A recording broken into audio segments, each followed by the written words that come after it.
Hi, and welcome to Fabric Bias. It is August 31st, 2024, and this is my 12 months of Christmas project for August. And what I'm creating here, or what I've created, are these slip glasses cases for these readers.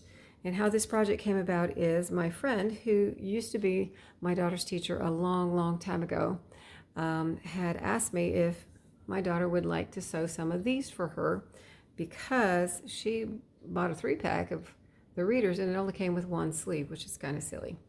And so I asked my daughter and she said, yeah, she wanted to do that. So I started to create a pattern that she could use. The first thing I knew was we weren't going to use a binding around the edge here. So that was the starting point.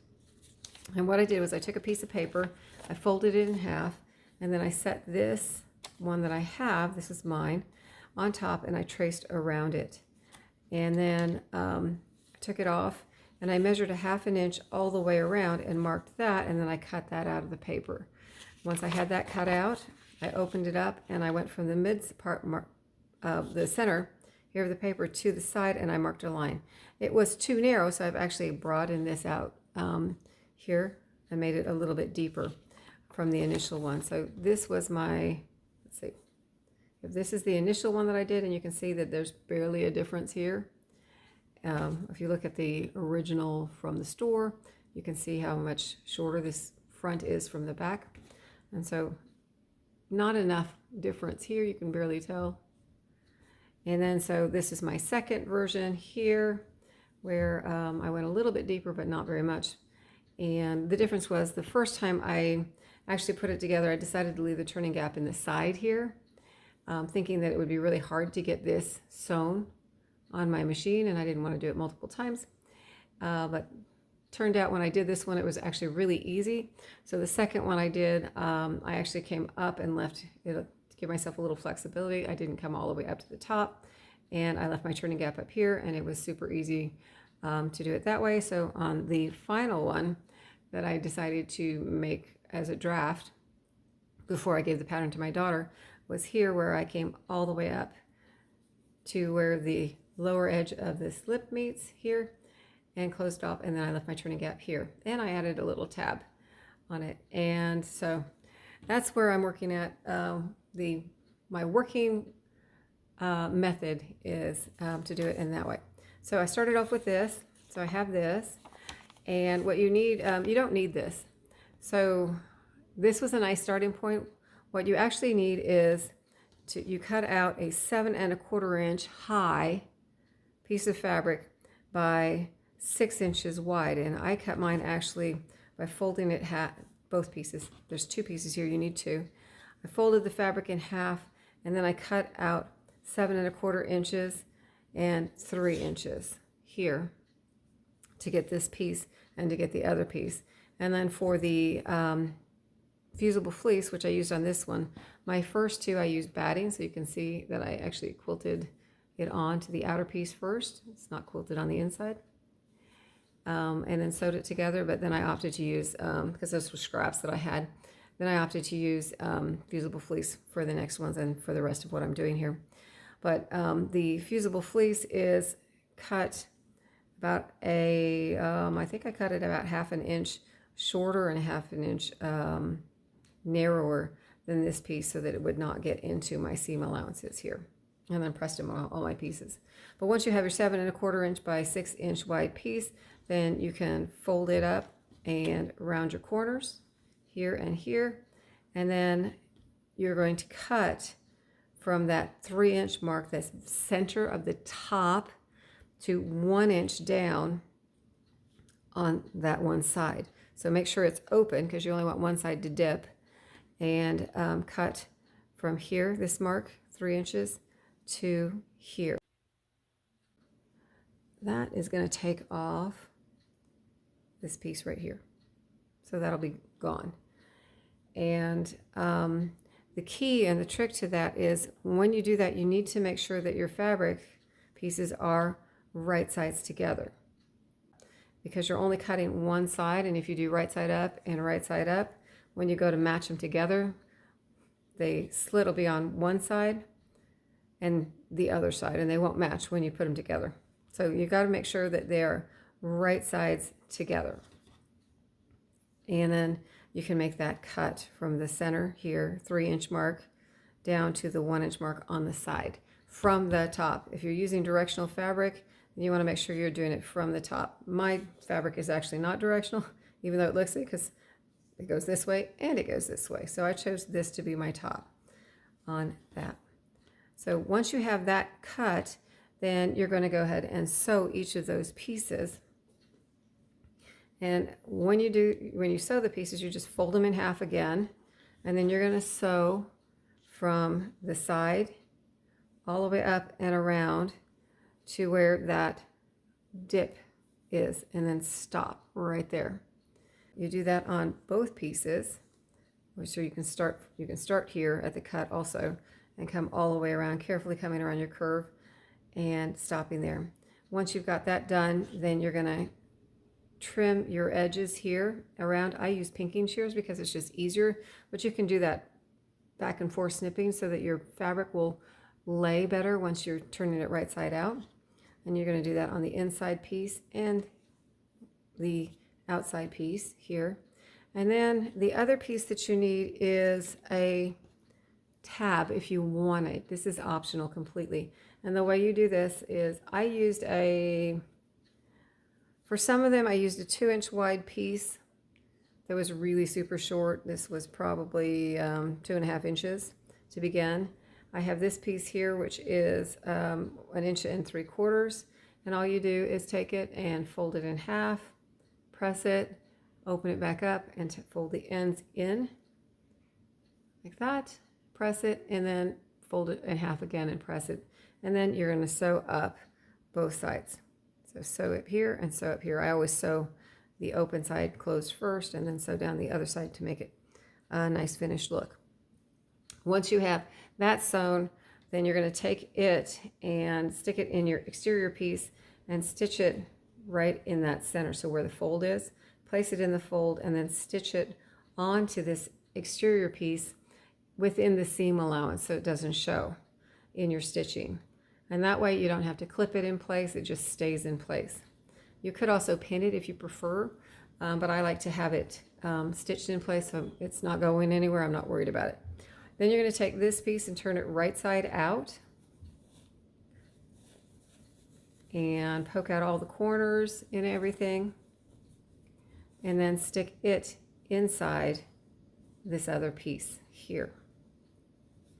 And once you've done that, then you're going to sew starting, it depends on how you're feeding it into your machine, whichever way is easiest. You can sew on this side, you're going to sew from the seam, don't go past the seam here, but you're going to sew from the seam and just a short distance here, back stitching here and back stitching here, so maybe about 1 inch. And then you're going to skip a section to leave a turning gap, and it doesn't have to be very big. My turning gap here is about 2 inches. Doesn't have to be very big at all. It's a small piece, so it will turn easily. And then you are before where your tab is. And so you're going to jump over this little section here and leave it open, and then backstitch again and sew all the way around again. If it makes you feel comfortable, you can also backstitch again over this hanging loop that you have, although you have it stitched on here. I didn't. Usually I do, but I didn't because I have it stitched here. I'm stitching it here, and it's just the glasses are super light, so I'm not worried about it being tugged on so much. So I didn't feel like I needed to do it. And when you come around here, you're going to come around the curve and sew down until you meet your previous backstitch on the side here. So all the way around, after your little turning gap, backstitch over here, backstitch here if you want to, over your tab, and then come over here and follow the curve until you meet this side seam that you stitched earlier. And then again, pinking shears over your curve, or just clip your curves around so that they'll lay nicely. From here, you're going to turn this right side out, and that's what you get. Super quick, super easy. And then press this down. Now when I turn it right side out, I use my chopstick in here and I shove it down into the corners. Before I actually get it completely turned right side out, I'm going to, I like to poke my corners out once I have the two pieces separate. So at this stage in the game, when I'm pulling this apart, where's my camera? Sorry. When I've got this side right side out and this side right side out here, and you can see it doesn't take very much of a turning gap at all to get that out. I'll quit talking so I can speed this up. Got it like that. I'm going to use this to poke out these corners here. Sorry. I've got my camera taped up and it keeps untaping. Okay, so poke that out, and I'm going to press out my curves here. And I'm going to do the same on this side before I start matching them up on that. So there it is. This one I actually had to use, I ran out of this fabric, so I actually had to use some of the interior fabric here. It's actually going to be reversible when we're done because it doesn't have the binding, but I won't be reversing it. So I've got that poked out, and when I stick this through here, I'm going to use my stick again and just kind of poke it in like that. And make sure I've got it nice and down in there. And I'm using the blunt edge at this point. Once you've got that going, you still have to get back in there and get all of this cleaned up. So you can come in here and kind of pull this up and then go around to the other side, and you have that curve right there. It's completely tucked in. So you're going to have to go in and kind of use your stick to get that up and around and out and get you that nice look right there. And this, your turning gap then should naturally fold into place where it needs to be, and then you can press it. And then the only thing you have left to do is top stitch that, and you'll get your finished piece on that. And so let me show you. Here it is. It fits. It is a loose fit. So if you want it to be a snug fit, you're going to want to use a larger seam allowance on that. I went with a looser fit because I have this size glasses, and then I also have these ones that I really like, and these will also fit in there. And I didn't want two different sizes because I might be sewing in one area with these ones and walk over to my other desk, and then I had grab these ones and wear them back over to where I'm originally sewing. And so they don't stay, they shift all around my house. So I want them to be the size to fit the bigger glasses on that. So there it is. So I'm actually going to sew a bunch of these. I've got 3 done here, my initial 2 test ones, and my final test prototype. I've got that, and these 2 are almost done. I'm going to finish off these 2, and I will have 7 done for my 12 months of Christmas project. And there they are. There are the 7 that I did, the 2 prototypes here, and then the final draft of the pattern, and then all the rest of them that I sewed up tonight. They are super, super quick to sew. So if it is around Christmas time and you want to make something really fast, this is a good project. I wanted to show you, my daughter said I could show you. These are her first 2 that she did off the pattern. And so she is taking all of her fabric scraps, and she actually has pieced a lot of it together already and is cutting out of the stuff that she's pieced. But she also went back and now she's piecing more of it together because she's going to make a whole bunch more of these. I think she's planning on making, I think another 8 more of these because she really likes this pattern. So there's hers right there, which is super cute, I think.